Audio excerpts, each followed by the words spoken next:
Friday edition of this program. Let's get it out of the way. We've got a lineup change today. That's all right. It's all right. People. Settle. Chris Kelly, Chris Demm, Hello. and BB Shay. What's up? How are we? Well, we're without Biggie, and I know what you're thinking. In what emergency room? Yeah. Where do we send flowers? In what intensive care unit? No. Do we start the prayer chain? No. In fact, here's how this worked out. Yesterday, show ends per usual. Fine. I'm sitting here with Biggie. Chris Demm leaves the room. We have a routine. I say to Biggie, I'm not good enough. I'm not strong enough. You bury your head in your hands. Biggie's told me some of the details, but most he keeps secret. I sit and bury my head in my hands, and I say, I can't. What am I doing in here? I'm terrible at this. This is awful. I've chosen the wrong career path. Chosen the wrong career. I'm terrible at everything. And he has to say to me, no. Pick your jaw up off the floor. Come on. You can do it. You're better than some. You're better than some. You're mediocre. You've got him fooled. You've been doing it a while now. He says these things to me. Which picks you up. That's why he's my best friend. That's what you need. That's why he's my best friend. I just say, it's an unwinnable game. I cannot win this game. And he's like, no, you'll never win, but fight the good fight. That's what he says to me, you know. Well, yesterday, after we'd gone through all that, he says to me, I want you to be honest with me. And I thought, well, that's not my strong suit either, is it? And he says, would you mind if I take tomorrow off? Biggie says that to me. Well, my first thought was, yes, I do mind. And he says, You've known me how long, Biggie? I thought to myself, you've known me long enough to know that. He goes, would you be really, really mad if I took tomorrow off? And I said, yes, I would be very, very angry. But what I said was, no, you deserve it. Get out there, take your day. Something about his family coming into town. Now, we all know that's a lie. Nobody knows what he's really doing, okay? I said, well, is BB Shay going to be able to come in here? Because he's just back from Mardi Gras, and he was a bit under the weather. Frankly, he's a mess. He's a mess. Yeah. I mean, we saw him yesterday. He's hungover. Still hungover. I mean, he doesn't look good still. And Biggie said, I'll check with BB Shay. He got about a half pound of crawfish in his gut still. Exactly. And he followed that up with a little rebound pulled pork we just learned, which gave him insomnia. That has that effect on a lot of people. Pulled pork insomnia. You look that up on WebMD, you're going to find common. I've done the research. It's true. Very Yeah. common. So Biggie said, I just want to make sure with you that you're not angry. Now, inside, I was boiling. My blood was boiling. But what I said was, you deserve it. Take your day. It's great. It's great with me. Go and enjoy your life and say hello to your family.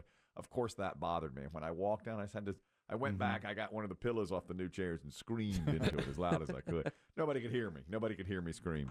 Because of that, we have BB Shay in here today. So go ahead, whatever device you're listening on, turn it off. Flip it off. Yeah. BB Shay joins us. How you feeling now? 36 hours back from New Orleans? Worse. Worse, he said. Worse. 3 times worse than I did yesterday. I think it was the pulled pork. It was. I did not sleep well. I was having some weird dreams last night. Really? Yeah. After the pork? It was. It was rough. Man. You know, So you spent 5 days in New Orleans. Uh-huh. Full Mardi Gras experience, BB Shay. Yeah. And you come back and you think, maybe I'll get a salad. Yeah. You know, I maybe need a cleanse of some sort. I need to detox all this disgusting Louisiana air out of my body. yeah.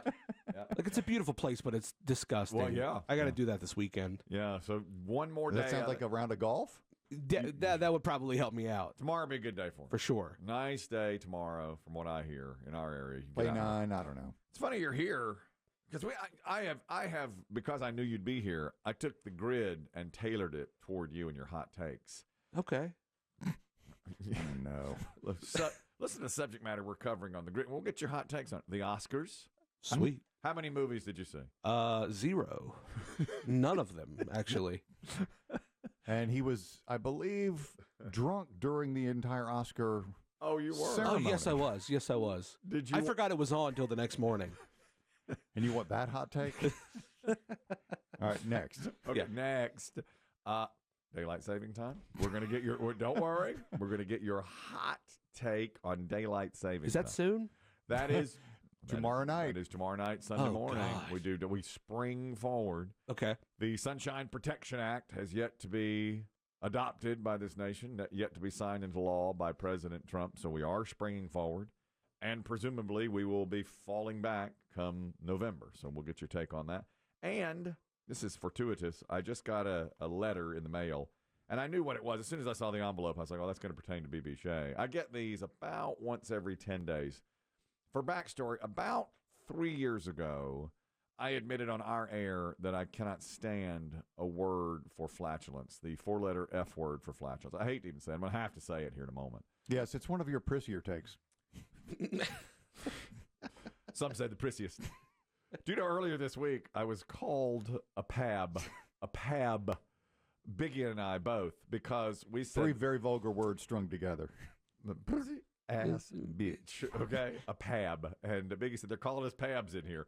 We had said that J.D. Vance was wrong for his role in the Oval Office spat, and every caller email's like, "Oh, you Shut your mouth, shut you your pabs. pab. Oh, you're such a pab." But I'll wear it for this because I don't like that F word that means flatulence. And it's maybe my prissiest take of all time. 3 years ago, I admitted it, and suddenly I started getting letters from everywhere that just had that one word on it. Yeah, but stickers.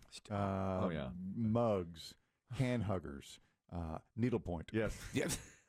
In a low moment, even our official attorney, Lisa Lanier, sent me one of those letters, to which I said, to Lisa, how can you? And she said, it's too fun not to. She didn't care. She just, and all it would say was. There was an avalanche of postcards from all over the world. Europe, Asia, the Caribbean. Yeah. Well, with things like that, of course, it dwindled over 6 months. It basically stopped. Except for one. And I'm going to have to say the word I don't like. He signs all his letters. I am Farticus. Okay? And you almost have to respect the dedication. The stick-to-itiveness. I mean, sticking to the bit. You know, committing. It kept on going. And, you know, it was 3 years ago. And then after a few months, I was like, well, surely this will stop a bit. No, he keeps regularly. I'd say every 10 days. And Farticus doesn't just do it to do it. There's a message behind his fart mail. And the postmark on it comes from different places all over the world. This is Burlington, Vermont. This is a Burlington. And BB Shay said, delivery from Burlington, Vermont. I said, oh, I know what that is. Old Farticus again. Yes. And so you open it up, and always on one side of a piece of paper that's been folded about 10 times, it just says the word fart. He often changes font. The font is always different. This time he's gone with a more flowing, like old, you know, it's a really kind of old English, all lowercase. Sometimes it's all uppercase. Sometimes it's tiny and you have to look for it, you know. But there's always another message to it as well. And this pertains to you, BB Shay. It says, it always says, the fart stops when the rap stops. I am Farticus. And he's referring, I've protected you from this. BB wow. Shay. I did not know this. I've protected you from this for 3 years because BB Shay wraps our show on Friday with what I love, which is a weekly wrap up in rap form. But Farticus here says he will stop sending these letters if you stop doing that. And I've never told you this because I love your rap and I don't negotiate with terrorists. This is low-key my fault. Yes. I'm bringing the terror upon you, sort of. Yes, sort of. Yeah. So as a pab, I have to fight, which is not something I normally do. And see, he folds it in a way where you can see, you see the word. You can't miss it. You can't miss it. And I have no idea who he is, but he's kept. I don't even know if it's a he, but he or she has kept it up for all these years. And I, as you know, hate that word. I cannot stand it. So there it is. But we're not stopping the rap. Well, Farticus is going to hate today's show. He is, because it's full BB Shay. It is a end-to-end. We usually stuff him into the power hour late. Today we're going wall-to-wall BB Shay because why? I wasn't man enough to say to Biggie, get your ass in that seat. And you are not to miss a day, just to miss a day. You know, we know he'll be in the hospital at some point later this year. He's going to miss day. You're going to need that day later. You're going to need that. You're going to want that day. That's exactly right. But here I am, and I said I was too prissy, so I said, no, you go ahead and have a nice day with your family, I said to him. And I'm not sure BB Shay even knows this, but I don't know if it was misplaced anger, but you did sort of flex on poor BB Shea. Because as you know, hardcore P1s know, and if certainly you're in the Ultimate P1 Club, you know this, there are cameras in this studio that capture a lot of this program. Not all of it for legal reasons.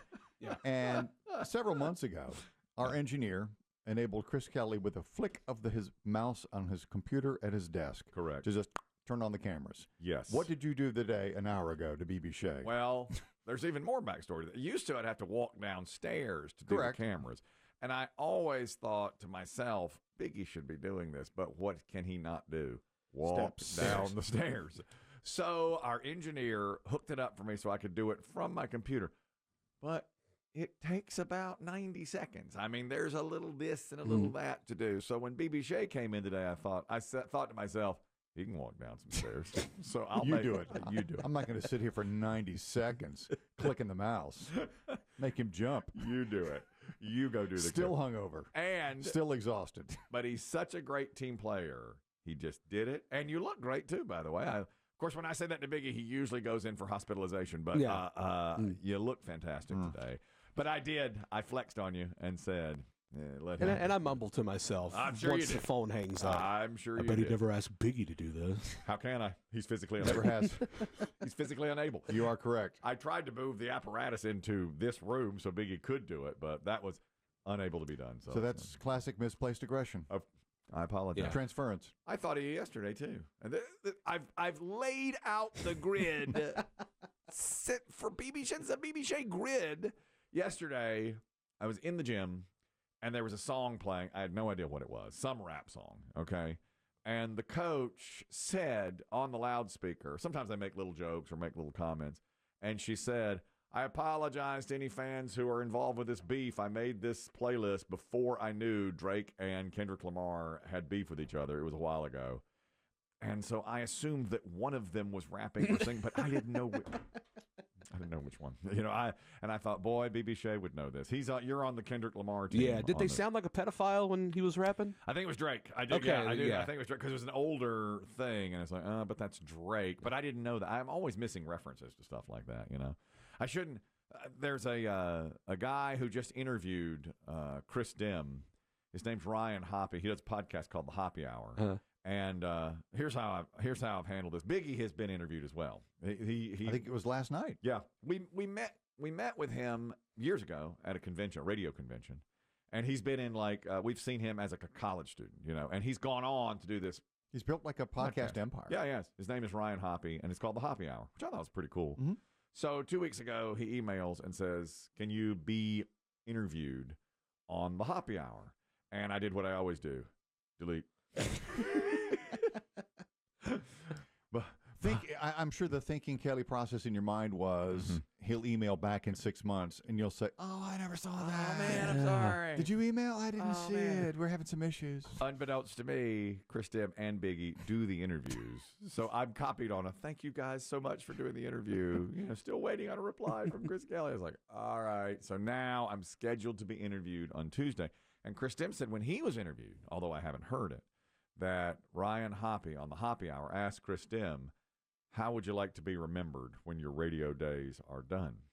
And Chris Demm said, I had a tough time answering that question. But you know what I would say?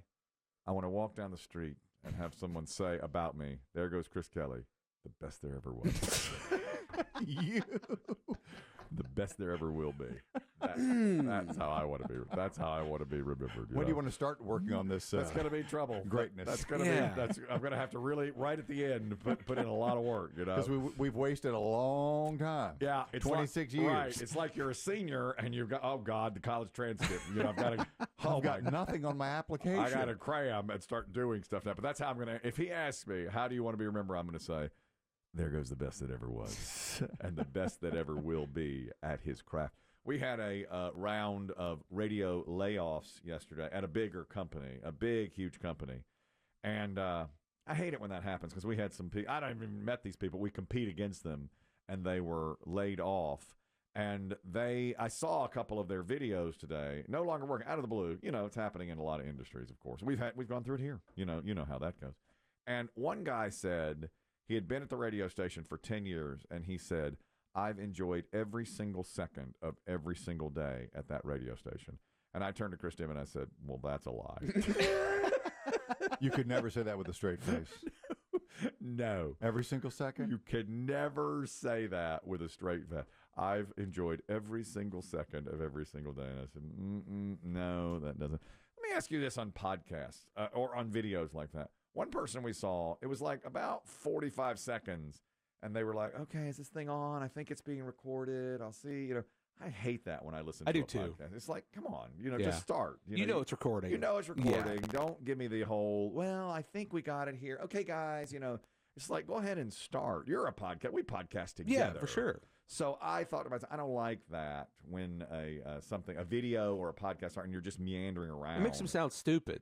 I agree. It's like you're not ready. You're not professional. Feels like they're trying to be human, but you just kind of look like an idiot when you do that. That's probably. Now remember, this person did lose a job 1 hour prior. No disrespect, But I mean, whoever was editing it for her should have just started when she started. She had just lost her job. I agree, and so I didn't hold it too much against her. But I said she's wandering, she's meandering. She's get to the point. Get to the point. Yeah, that was. I had a real. I have real issues, especially on podcasts. Sometimes I listen to, I'm a Broncos fan or Red Sox, and most of them start with 3 minutes of, okay, guys, let me get this set up just right. And it's like, well, just set it up before you start and hit record and then go, On the heels of that, it's Happy Employee Appreciation Day. Oh, man. Well, one big company didn't appreciate slashed their cupcake budget yesterday. Yeah, didn't appreciate Well, guys, we got to do it on Thursday because Friday is Employee Appreciation Day. Otherwise, we're sending out donuts and cupcakes. Slash 300 people from the rolls. I read today, what percentage of companies do you think today will recognize employees and say Happy Employee Appreciation Day? I read the stat. How many people? 2? 3%. Yeah. How do you even know about that? You don't know that's going on. And at least I didn't. And now that might, somebody might bring in order pizza for lunch or donuts for breakfast. Yeah. That's right. Maybe they'll bring in something. It doesn't take much. It's just a gesture. It's just a, thanks for doing a good job. And here's pizza or whatever. That's right. It's also National Cereal Day. Hot take. What's your cereal? Cinnamon Toast Crunch. Cinnamon Toast Crunch. It's the GOAT. Oh, you think? Really? Yes. Better than Chris Dim's nodding. He likes. Yeah, it's not mine, but there's a generation who it was not on the aisles when I was a kid. They love cinnamon toast. Yeah. That's true. It came around, I think, in the late '80s, mid '80s. I remember it when I was growing up, but I was older by the time. It wins poll after poll after poll of like the favorite. You cannot beat it. You think? Yeah. Have you ever had it? I have. It's good. Okay, yeah. I do but I like Frosted Flakes. That's my. Oh, that's a great one too. Yeah. Especially with extra sugar. Yeah. That's why you and I slurp up that thick milk at the bottom with the sugar in it. Chris Demm, how many times I told you that's exactly what I do? A lot. That's exactly what I do. Yeah, we're going to call you sugar milk. That's right. That's because you dredge it from the bottom. My mother put extra sugar on top, and I would dredge that sugar milk from the bottom. Yes, that's right. So anyway, it's National Sugar Day. They get Cereal Day. They get too soggy too soon. Give me Captain Crunch. It's good too. Captain Crunch. Straight up Cap. Like the top of your mouth cut? Tear your mouth up. Tear your mouth up. Spit blood into your milk. What he like. Go through the wars. Old school. He's old school. And there was only one kind of milk when I was a kid. White and chocolate. That's right. Regular and regular. There's no skim or almond or none of that. Or coconut or nothing like that. See that? We're Pabs. We can't take our mouth. Soft roof. Soft. Talk about a prissy take. I can't eat Captain Crunch. It hurts my mouth. I mean, I'm the same. Yeah. Do you like a peanut butter Captain Crunch? I do not. That comes up from him. He likes regular, straight up, old school Captain Crunch. What is that flavor profile? What would you describe that as? It's like a. It's not like anything else. Sweet corn. Sweet corny. Yeah. Kind of corny. I guess that's right. It's like corn puff, but sweet. And good. I like it. I do like it. And then occasionally, if you can find a Quisp, I'll eat Quisp. Oh, Quisp. Once again, we Pabs don't never even seen Quisp on the store shelves. A couple of Pabs walking through there, but Chris Demm, he knows it. Quisp Demm has got that. Rusty is our fact checker. Every Friday, he does a pep talk for me for Put Up or Shut Up Rock and Roll Trivia. Had a good game yesterday. Chris Demm won 5-2 on a Throwback Thursday game from later, 2011. And Rusty says, you've had a perfect February. True. I did not lose in February. Major glazing in order, an average of 4.5 for the month. You've brought your average up to 4.22222222 for the year. And with your obsessive desire to be the best at something, I'm ready to declare, without a doubt, you're the best morning radio personality at playing rock and roll trivia on Fridays. In a market no larger than Raleigh, over the age of 50, who also plays pickleball and has a son going to East Carolina but transferring to Tennessee. Okay, that's what you are number one far and away in that category. You are the number one DJ at playing Put Up or Shut Up on a Friday, who also has a dog, a cat, 2 guinea pigs, and several beta fishes now. Okay, that's right. Take it. So, for you, you are the best around. Try to be best, because you're only a man, and a man's got to learn to take it. This is from Karate Kid. This is my favorite song he's ever contributed. That's a pump up. This is what Daniel LaRusso listened to before he took the All Valley in 1984. He was Tournament montage? Tournament montage. And then he had his legs swept and then did crane techniques. They called him a pab, too. He's not.